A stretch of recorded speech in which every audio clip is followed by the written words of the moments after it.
Hello, welcome back to Marginally Improving. This is not a podcast episode. And for those of you who don't know, Marginally Improving is split into three different segments. The first is conversations, which are podcast episodes with guests in them. The second is chats, which is this, where I just give my views on certain things around the world, or I answer certain questions that people who are close to me have asked me to answer. And the third segment is, of course, clips, which is basically snippets from conversations and these chats. So, yeah, let's get started. Okay, so full disclosure, I, of course, already looked at the questions that were sent to me and I kind of know how to answer them. But anyway, the first question is, what particular mindset or idea helped you improve yourself? And for me, I would say it was mainly in terms of decision making because I remember earlier I used to overthink a lot. I still do, but like when it comes to decision making, it's I'm at a better place now. And so I overthought things a lot. I made a decision and I was unhappy with those. But over time, I basically learned that when it comes to not so important things, such as, which phone I want to buy, or any materialistic things, any trivial things, I would rather make the decision quickly and stick to it, and I would be happy with that most of the times. Because no matter which decision I made, people will always have an opinion. Let's say I buy this phone, they'll be like, oh, you should have rather gone with that phone. Um, but overall, in the grand scheme of things, it doesn't even matter much. And most phones nowadays are pretty good. That's just an example. But yeah, whenever things don't matter much, make the decision quickly, stick to it, and you'll be happy most of the times, in my opinion. Whereas when the decision matters, let's say if you want to move to another country, whether you want to go to country A or country B, of course you have to, think about it a lot more. But at the end, I would say always go with your gut feeling. Like, yes, make a practical list as well. And let's say two countries are like very similar in terms of the values that you're looking for. Then at the end, make a decision, just sit with it and see how you feel. Like, if the gut feeling says yes, like if you're happy about that decision, stick with that. To sum it up, for trivial things, make the decision quickly with a quick pro and cons list, be more practical. But with more important decisions, go with your gut. And of course, look at the practicality, but go with the gut. Trivial things, quick, pro cons list, practical. Important things, go with your gut. So the second question is, what's a popular opinion that you tend to disagree with?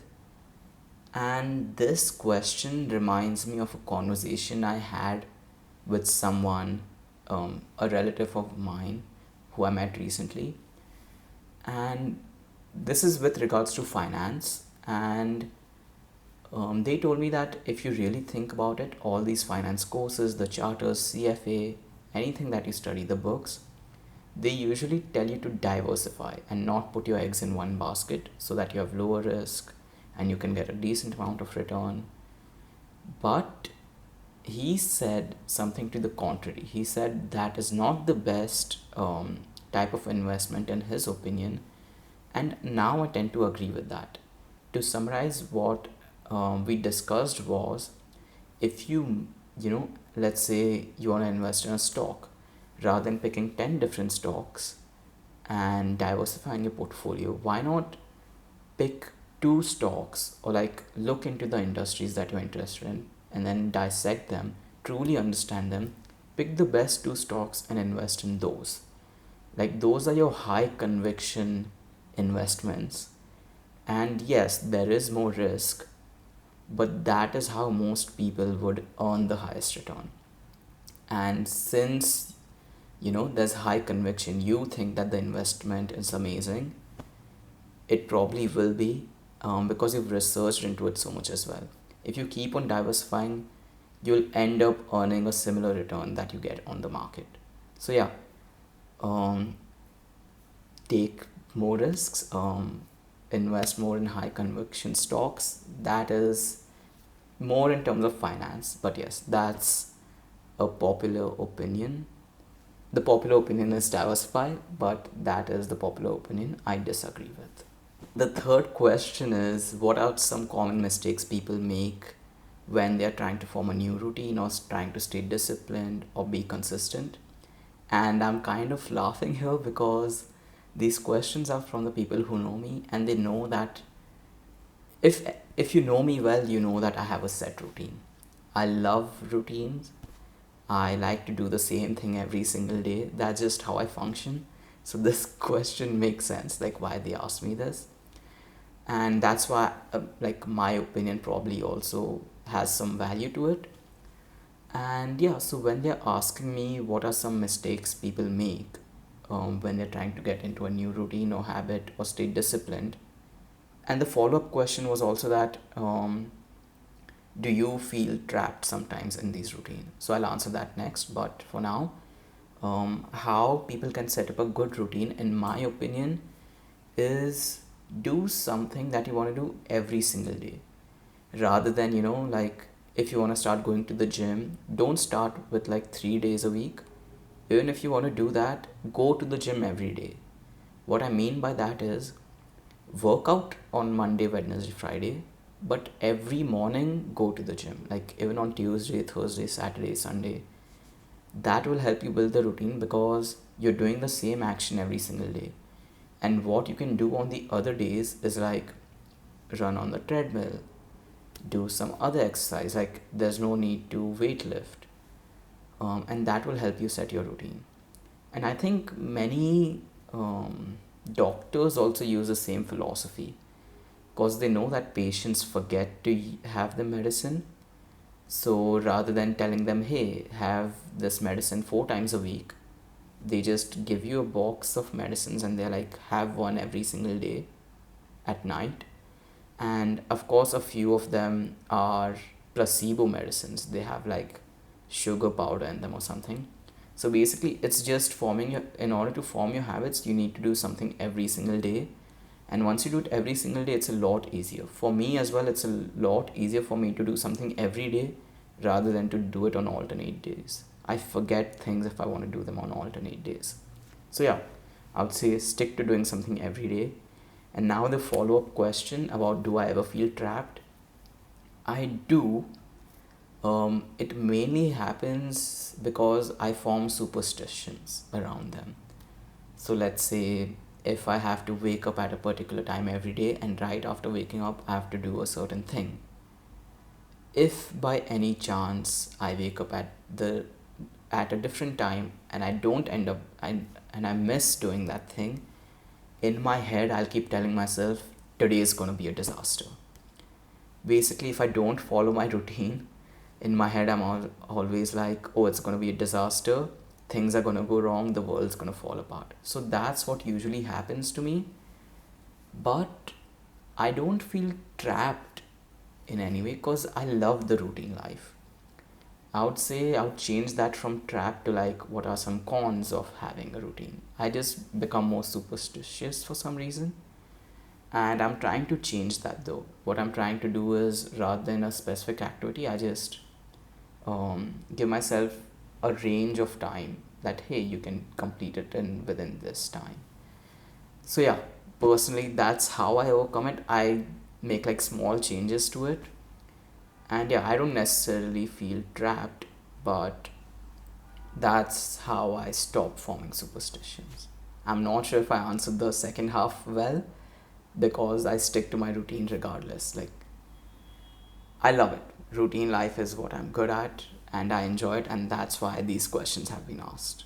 Question number 4, very similar to the last question. It says, what helps you stay disciplined when motivation fades away? To me, as I already mentioned multiple times, I love the routine life, so it's not difficult for me to stay in a routine and stay disciplined. But of course, I have the days where I just feel exhausted and I don't want to do things. On those days, I just think about the long term. And I'm like, hey, if I keep doing it every day, I'm gonna do well in the future. Like, I'm gonna finally get there. So, I also mentioned this on an podcast episode with my dad, the first one, where I was like, If my goal is to, let's say, study 20 pages a day, and on some days I'm like demotivated, like that I just can't do it, of course I'll be like, hey, if you do it, you'll achieve this particular goal that you have in your mind. But what I do is, rather than studying 20 pages a day, I just study 1 page a day on that particular day, not a day. So whenever motivation fades, I do rest. Like, it's good to relax as well, but that's what I do. Like, I create this rule for myself, this 80-20 rule. It's not exactly the Pareto principle, but it's a form of it, where I'm just like, 80% of the times I have to do what I have to do. The other 20%, I can be more flexible and do what I want to do. Question 5 is, how do you deal with internal conflicts, but also stay true to who you are? So let's say there's two opposing views and there's a value clash basically in your mind, that you think this is the right thing to do, but this is also the right thing to do. But you have to pick one over the other. That's what I understand from the question. And how do I stay true to myself while I'm doing that? I would basically create a hierarchy in my head, like not not write it down, but like in my head, I would know that this value matters more to me than this one. So yes, I might not stick to this particular value that's important to me, but the only reason that I didn't do that was because I prioritized this particular value more. Um, and I think it also depends on the particular scenario or the situation you are in. So I would say at the end of the day, you know how to stay true to yourself. Like, you know what your values are, you know what you stand for, and it's always based on the scenario. And hopefully, most of us always tend to make the right decision when it really matters. Like, we know which value should be placed higher than the other. That's how I that's how I personally do it. Yeah, I hope that answers it. Question number 6 is slightly lengthy and complicated.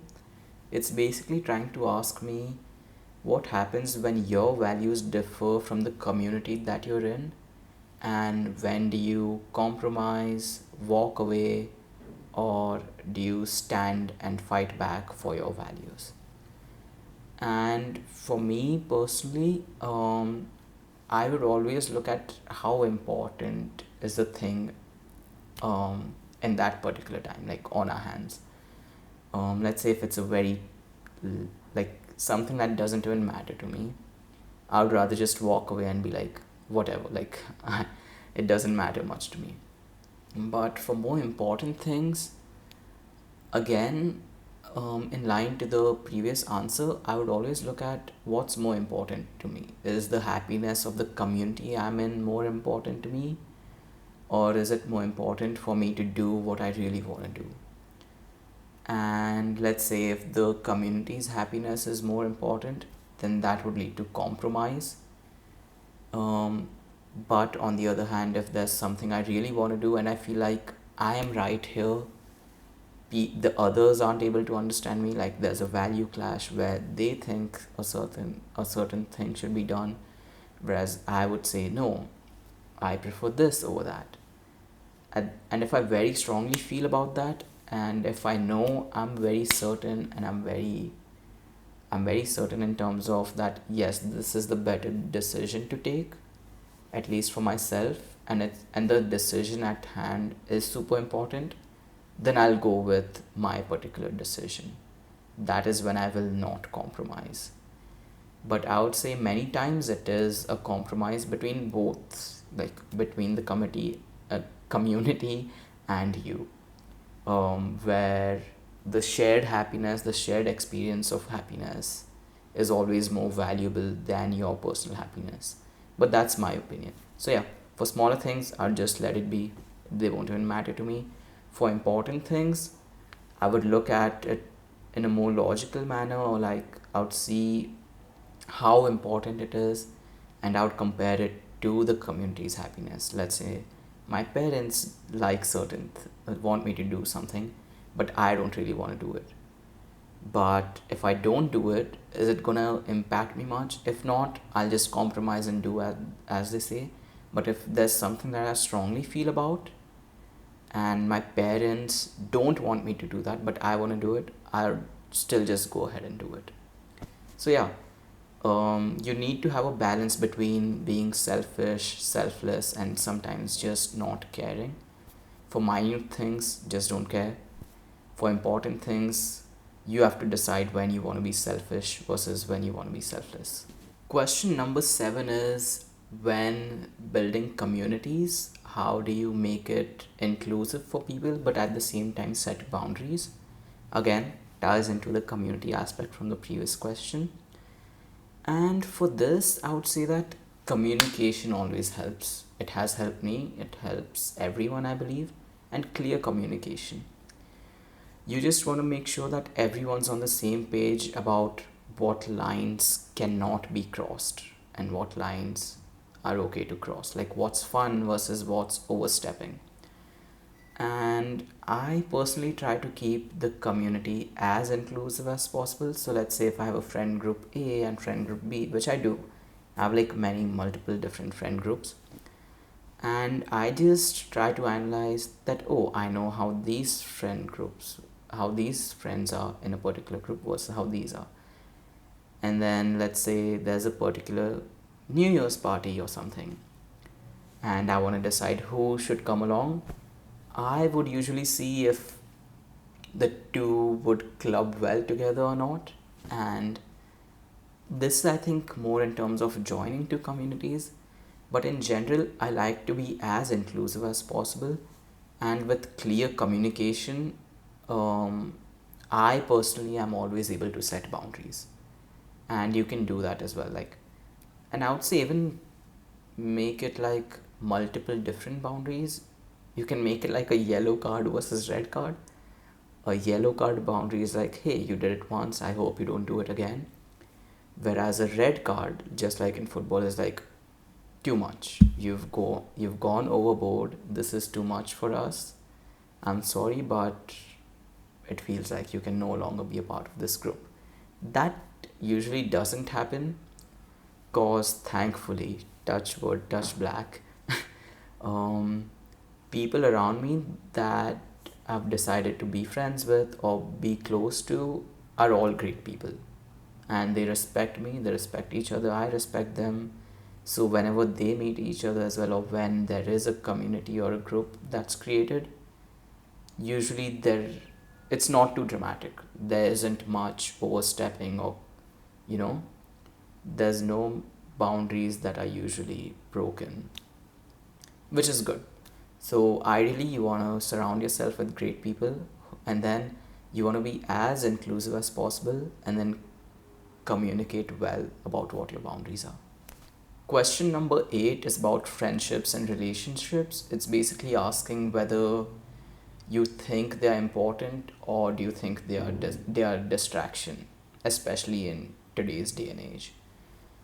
I tend to be an optimist, and I always think that relationships or friendships will always help me. And I never see them as a distraction.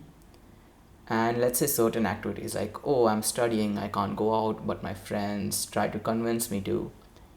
When I really tell them, hey, I genuinely can't, they usually understand. So, in my head, it's never been a distraction. I've always seen friendships and relationships as something that will help me grow, be better. Um, and that mainly comes down to what kind of people you surround yourself with.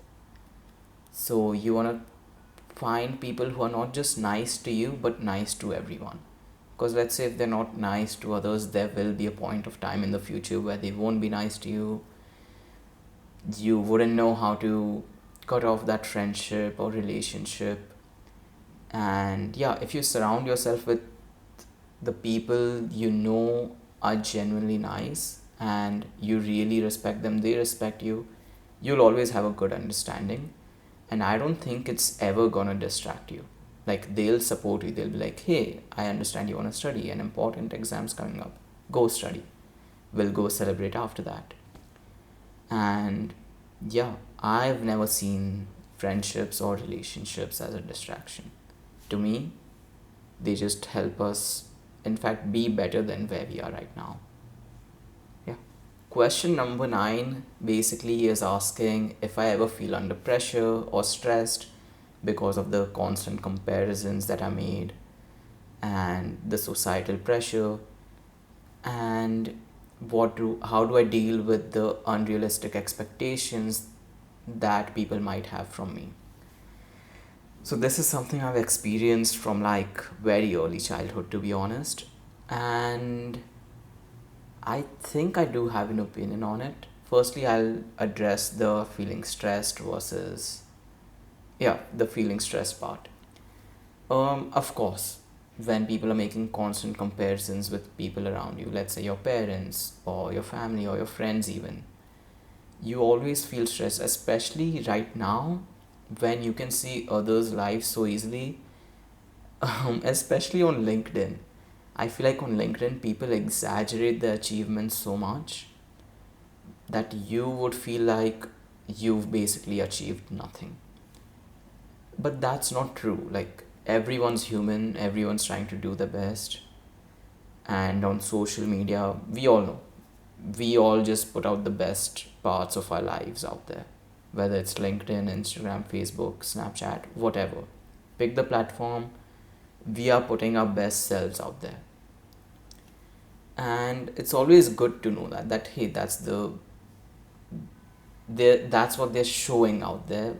We don't know what's going on in their lives. So when it comes to comparisons, how I myself deal with it, I of course feel stressed as well. I feel like I'm just stuck in a place while others around me are, moving forward. But again, I just stay consistent, and at the same time I try to limit my social media use as much as I can.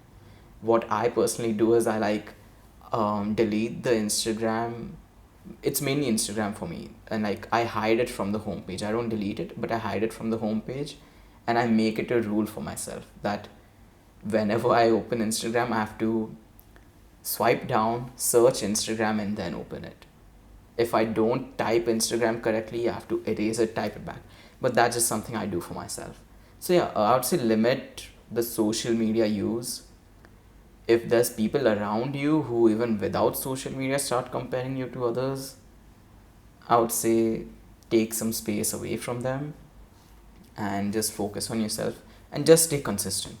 Genuinely, I feel like that is something I will always stick by. No matter what, just stay consistent, because later on it's going to be an exponential growth. Right now it doesn't seem like it, but later on it will be. That's how I deal with the stress of comparison. Other than that, the unrealistic expectations, that is something I've had from others. Um, Recently, I had a conversation with someone who's close to me, and they told me that yes, it's a lot of pressure to have unrealistic expectations, but at the same time, also know that it's a privilege when people are expecting so much from you. And I also have very high expectations for myself, and sometimes like people might think it's just ridiculous or ludicrous, but it's okay. I feel like if you don't aim high, like if you don't aim for the moon, you'll not climb the mountain, or like aim for the star and you'll get the moon. But yeah, that's how I think about it now. Like I've changed my perspective slightly as well, that oh, high expectations is actually a privilege to have, because if people are expecting so much from you, that means they see something in you, they value you, and they will only do that when they see something. And if they see something, you should also know that there is something in you. Basically, have high expectations from yourself, and even if others have high expectations, of course, there'll be days where you'll feel like stressed and pressurized, especially when the expectations are unrealistic.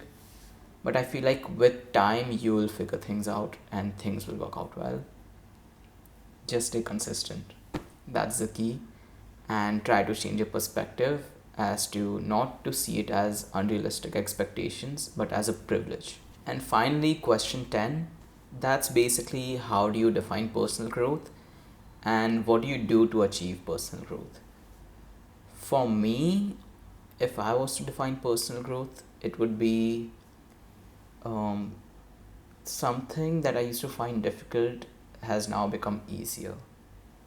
I'm not saying like I've become amazing at it, I'm just saying it becomes easier. Even that is personal growth. Or if I look back on things and I'm like, oh, even if I didn't get better at it, I learned something from it. And to me, that would be personal growth. Basically, how I would achieve it is I would make like a Venn diagram of the things I find difficult to do and the things that I want to do. And so the things that are easy to do and that I want to do, I feel like that's not personal growth and I'm probably already doing them. But things that are difficult to do, but things I want to do, if there's a Venn diagram and the things that lie in between them, I would start by picking those things. So I want to do things that are difficult, but also that I want to achieve or that I like. So I'll also enjoy the process when I'm improving, and it's a step towards self improvement. So I would always make myself, I'll put myself in uncomfortable positions, but in the uncomfortable positions that I want to be in, like not just random uncomfortable positions. Of course, they also probably might give you some kind of growth, but I feel like this would be more effective. Create a Venn diagram of things that you find difficult, create a Venn and a circle of things that you want to do. The things that lie in between, go for those. And if you see some progress, even a little, over time, give yourself some time firstly, and yeah, look back in retrospect. And that's how I would define personal growth and how I would achieve it. This podcast is a step towards that. I always wanted to do it, but I was scared. It was always in my head. I never started it. Finally, I've started it and I hope it goes well. This is a question that I also want to ask you guys. So, yeah, if anyone's watching, please in the comments define what personal growth means to you and how you achieve it. I would genuinely want to know. There's many things I would want to know from other people, and hopefully I'll learn that over time. But yeah, thank you so much. I think that's it for the first episode of Marginally Improving Chats. Thank you.